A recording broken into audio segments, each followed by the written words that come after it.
welcome back to my channel where I like to talk about productivity and everything money and just living your life. More specifically, not subscribing to certain financial rules that I feel like society really puts on us as a whole. If you're into that kind of thing, then stick around and thank you for coming. There are numerous financial rules and beliefs that are passed around through America, let's say for now, that are just not beneficial at their core. In my opinion, the financial community has given so much opportunity for learning and so much opportunity for growth, and I wouldn't know anything that I know right now about the stock market or financial freedom or personal finance if it wasn't for this community. However, there's a really slippery slope between advice that is good and advice that pertains to you, and then advice that really could hurt you in the long run. And honestly, there's a slippery slope that I feel like a lot of people tend to go down. In response to that, they want other people to go down that same slippery slope with them. And that is the phenomenon that I don't understand or appreciate. Well, in this video, I'm going to be talking about 3 financial scenarios and rules that I just completely do not subscribe to. I avoid at all costs, and it causes me some trouble in my relationships, but my wallet is thanking me. With the first being abusing debt for immediate gratification. So according to the credit card statistics of 2020, 61% of Americans have at least one credit card. Not that bad, right? But the average person has 4. There are a lot of people who are very savvy with credit cards and they use credit to their advantage. There are even more people who do not. There are a lot of people who have these cards and they cycle them based on which ones are maxed out and which ones aren't, and that is seen as normal in America. And mind you, maybe it is normal, but what if I don't want to be? As far as I'm concerned, your financial business is your choice and your choice alone. So why can't I have my own beliefs? Why can't I have one credit card and just use that and spend less than 10% on that credit card and not max it out if I don't need to? It's often met with ridicule or shame or you don't know what you're doing. And I understand, having room to grow and, me wanting to grow. The idea of using a credit card for travel points, I am totally into that, right? I don't travel enough in order to get like a Chase Sapphire card yet. I only use my credit card for my phone bill. So what am I going to use that card for? How am I going to earn points if I only travel twice a year? When I tell people that I'm trying to get rid of my debt, I'm ridiculed for that as well. The most recent example is me and my fiance. We're often asked, why aren't you married yet? And we answer this with, we want to pay off our student loans first.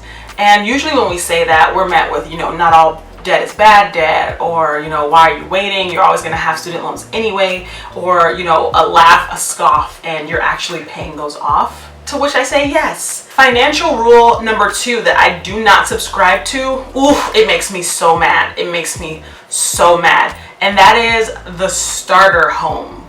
Basically, the belief is that the first home that you buy, you're not staying in for the rest of your life, right? Because you're just trying to get a house.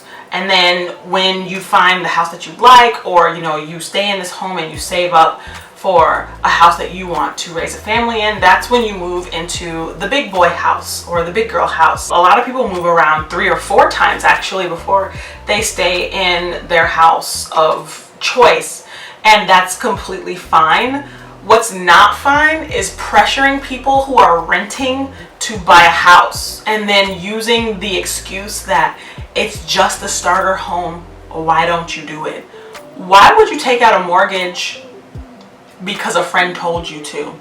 Why is buying one house and staying in it forever so controversial? If you are renting currently and you're often met with, you're wasting money because you're not putting it into a house and you're not gaining any equity, it's just a conversation that's truly exhausting, and I just don't think you should feel bad for wanting to stay in your starter home, in your first home that you buy. There's nothing wrong with being a little picky, and the prices are so high anyway. You might as well just wait for a really good one because you're probably going to pay a lot of money for a house to begin with. Financial belief number 3, which is you only live once.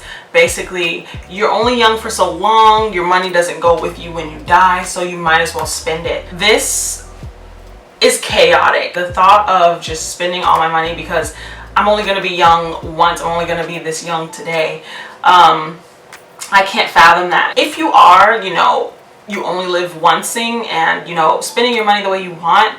Honestly, there's nothing against that. I've never told someone, like, you really shouldn't spend so much money. I've never told someone that in my life, and I wouldn't, because that's gross. But it's weird being pressured to spend money when you're trying to save for retirement. There are two reasons why I kind of can't stand this mindset when people try to pressure you to spend your money. One of which is it's kind of selfish, because who is taking care of you in the long run when you are at retirement age, or if you want to retire early?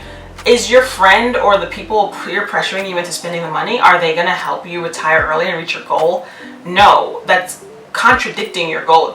It's going against it completely. And for what? Just so that they can have fun with you in that moment? That's not thinking about your best interest. And secondly, the suggestion is just weird. You don't think you should save money for the future. That's fine. I mean, you might not be forward thinking, but that's not looking out for your friend's well-being. Telling someone that you don't need to save because just keep working. What if something were to happen at the age of like 50 and you couldn't physically work and you would need that money? Who would be the one picking up the pieces if you needed that safety net? That's why I just think it's weird to tell people don't worry about your future when no one knows what the future holds. I think we should just let people, you know, live their own way. In conclusion, these three financial beliefs drive me insane.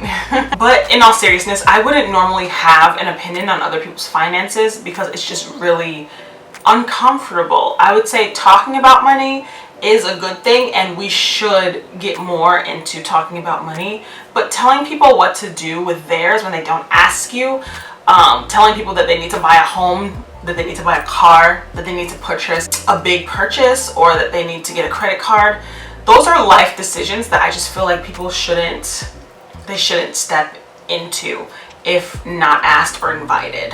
And these are the things that I feel like I have received criticism on, and for what, I still to this day don't really know. So those are the things that just have been driving me insane in terms of the finance world.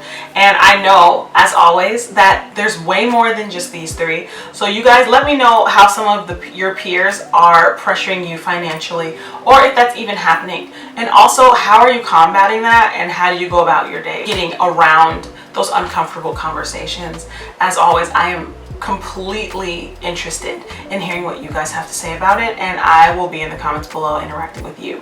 Thanks for stopping by.